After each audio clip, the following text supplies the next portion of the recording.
All right, my next guest here on the show is the new UFC middleweight fighter who debuts against Adam Hunter at UFC on Fox 21 in Vancouver, BC on August 27th. Please welcome Ryan Janes to the show. Ryan, how's it going?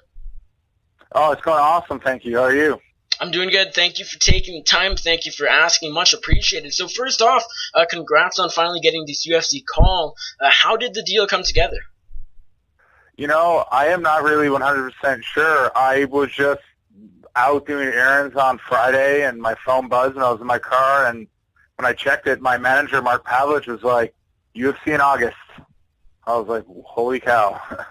What was your, other than the holy cow, what was your reaction for the most part? Honestly, I didn't believe it, almost. I had to call him to make sure. I was shocked. Who was the first person you told?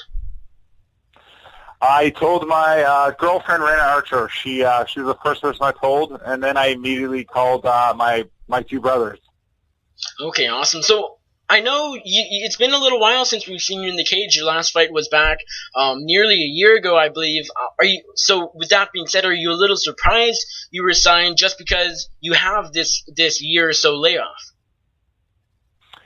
Yeah, honestly, was a little surprised. I also thought I'd probably have one more fight before I got the call up, but the UFC being in Vancouver, I guess, worked in my favor, sort of deal. So yeah, yes, the answer. It was I didn't expect it because I was off for so long. Why did you think you would have to take another fight? Simply because of the layoff? Because you look at your record, 7-fight winning streak, and you wonder why weren't you signed 2 years ago, so to speak?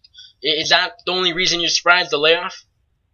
Yeah, definitely the layoff. I mean, me and Mark just kind of got in touch earlier this year, and that was my understanding. Not that he really said anything. He just went, okay, well, let's work on getting you another fight. So that was kind of where my mind was at. And having been off for so long, I mean, they normally just look at your most current recent work. So if I had to fought like beginning of the year, it probably would have been a different story. But where it was in July, you know, maybe they're just like, well, where is he at? You know, instead of going, oh, he's always ready to fight. Right. Now, how long did you actually know the UFC was coming back to Vancouver? What was like the time frame between that and when you found out you'd be debuting on the card? How long did you know the UFC would be coming back to Vancouver before you knew you yourself would be on the card? Well, they announced they're coming back to Vancouver. Wasn't it like a few months ago? Yes, just after the Ottawa show, wasn't it, or just before the Ottawa show? It was right around there, yeah.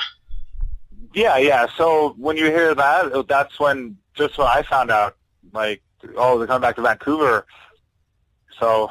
And then when you heard that, was it kind of like, let's hit up Joe Silva, let's hit up Sean Shelby, and try and get on the UFC card? When you heard that, was it kind of, let's get on the UFC card, or did you even not really think that was an option? I didn't even think that was an option. I was just like, well, there's a UFC card coming up. Maybe I should just start training in general because, you know, people get hurt and I'm local. So maybe I should put my mind frame in that scenario. But it was for me, I thought it was kind of off the books. I didn't even expect anything. And we know that the UFC doesn't come to Canada too often anymore. Last year they went to Saskatoon for the first time. They also returned to Montreal. This year it seems like they'll be doing these two shows, Ottawa back last month and now Vancouver. Although Tom Wright, I believe, actually said that there could be one more, but who knows at this point. It seemed, I guess your mindset would be, if I'm not on the Ottawa card, there's no way I'm going to be in the UFC this year. Was that your mindset during the Ottawa card, before or after, so to speak? Yeah. Like, if you can't, I figured if I couldn't kind of get into a card in Canada, yeah, I thought I'd probably need to take a couple more before they'd be like, they're willing to invest into me coming to, you know, getting me to call up to some fight anywhere else in the world. So, yeah, I didn't, you know, it's so funny to be asked those questions because actually I just didn't even think anything of it. It was more like, well, if you're going to get the call, it might be at this point. So I was just more like, well, let's just get in shape and let's train and then kind of see where I'm at. It was just never even. It was so far off my radar to get called up when I did that it's hard to even answer those questions. And opportunity for Canadian MMA fighters right now is so rare because I'm sure you know even more than I do. It just there aren't many Canadians being signed, and I mean there actually are a few now that I'll ask you about in a sec. But it just seems like opportunity is so rare, and the chance that you would be one of the handful to get signed for this card, it just seems like that would be such a rare chance. Yeah. I guess you could say. Yeah, because there were so many more fighters probably fought more recently than I did that you know that would be able to get in. But I guess too the middleweight division is kind of a bit of a shakeup happening in that, so it's kind of probably the opportunity like to start bolstering it with more Canadians, you know. Yeah, with Bisping and Hendo going down for the title. Exactly right. It's crazy times in the middleweight division, and especially with Dan Hendo. Is. With Dan Hendo, especially saying that he will retire after the title fight, win or lose. So I mean, and the middleweight division. Everyone says the heavyweight division by far is the oldest division when it comes to the average age. But I think numbers wise, middleweight is actually a bit older. Oh, I didn't know that. Interesting. So there are going to be, kind of proving your point, there are going to be some guys retiring in the next few years. A lot of the top contenders, you look at Jacare, Romero, are getting up there. So there are going to be a lack of middleweights, kind of proving your point there. Yeah, exactly. Do you expect, going into this matchup against Adam Hunter, do you expect any ring rust at all because of this layoff that you're on right now? If you look at my my record, I've had layoffs before, and I've always prevailed on top. Actually, I think my longest layoff has been, almost 2 years. So, I mean, maybe, but I don't expect it. I'm used to only fighting once a year. It's not unheard of for me. I'm always training. I'm always getting better. All the normal things that people say there. But, I mean, I don't believe so. The only thing that I have to really consider and I have to train for is the fact that the feeling of it is going to be different because I'm not fighting on that local show anymore. I'm fighting on the big stage. So I just kind of got to get over. I got to make that transition. That will probably be the hardest thing. And luckily, Adam Hunter is going to go through the same thing. So I think it'll even out that way. But that's the only thing I feel I have to get over, kind of deal with. But the ring rust, I don't even think is going to be an issue. Yeah, that's definitely going to be. In my head, I don't even worry about it. That's definitely an interesting transition because it's not like although Battlefield is a large organization in BC, it's not too well known anywhere else, especially outside of Canada. It's not like you're coming up from World Series of Fighting or Titan FC. It's not like you're kind of coming from that in-between organization. You're coming from legitimate local organization in BFL, so it's going to be an interesting transition from just weigh-ins to the production to being on TV. It'll be interesting. Yeah.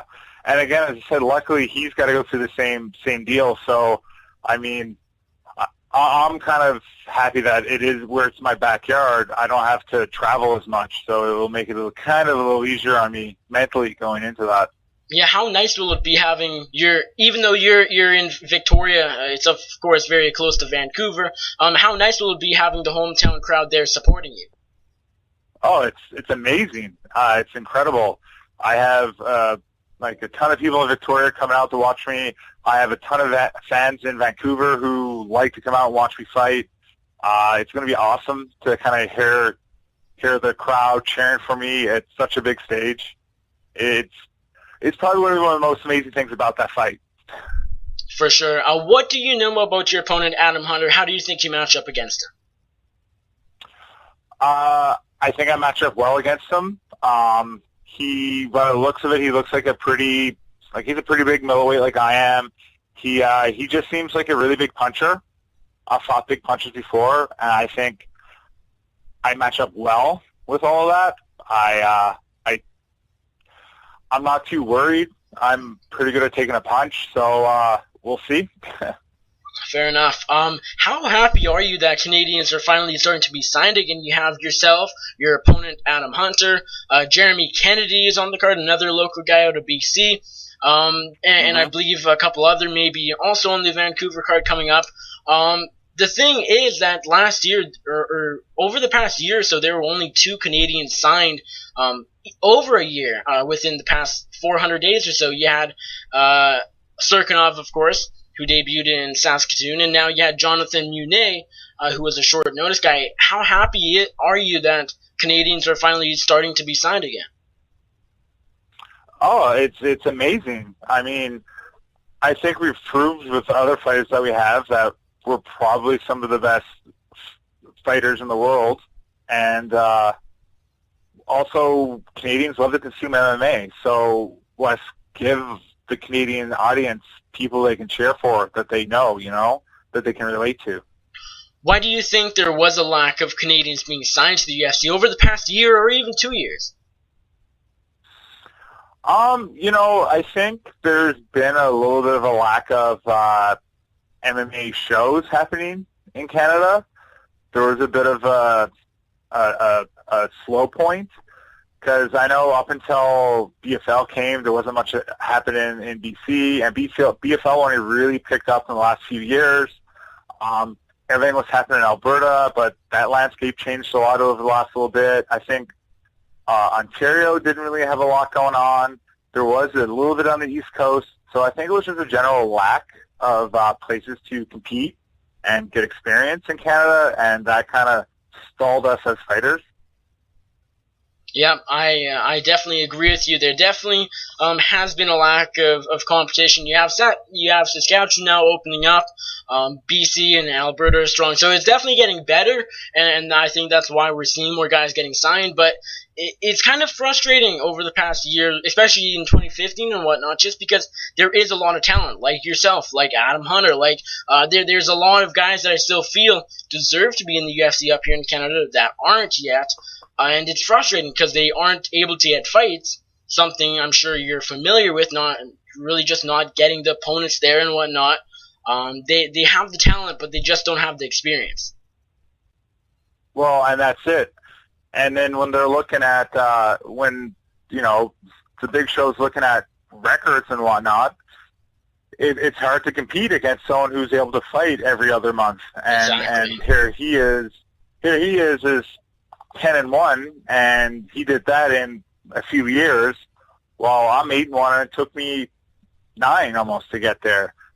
So, I mean, it's hard to compete with that, and the logic is sound. You understand why they do that. So it's good that they decided to come up to Canada a little more this year, and it's good that they decided to put a lot of Canadian talent on those cards. Absolutely agreed with you 100%. Now, Ryan, appreciate you taking the time. Last question, how do you defeat Adam Hunter in your UFC debut next month? I would have to go with the safe bet and go rear naked choke, just like everybody else that I generally beat. That's awesome. Ryan, appreciate you taking the time. Like I said, before I let you go, just let my audience know where they can find you on social media, and if there's anyone you'd like to thank or give a shout out to, now's your time. Awesome. Yeah, you can find me at my Twitter at Ryan Janes MMA, and I would like to say thanks to Adam Zuchek and Sarah Kaufman and everyone at Zuma Martial Arts, and Mark Pavlich for getting you signed.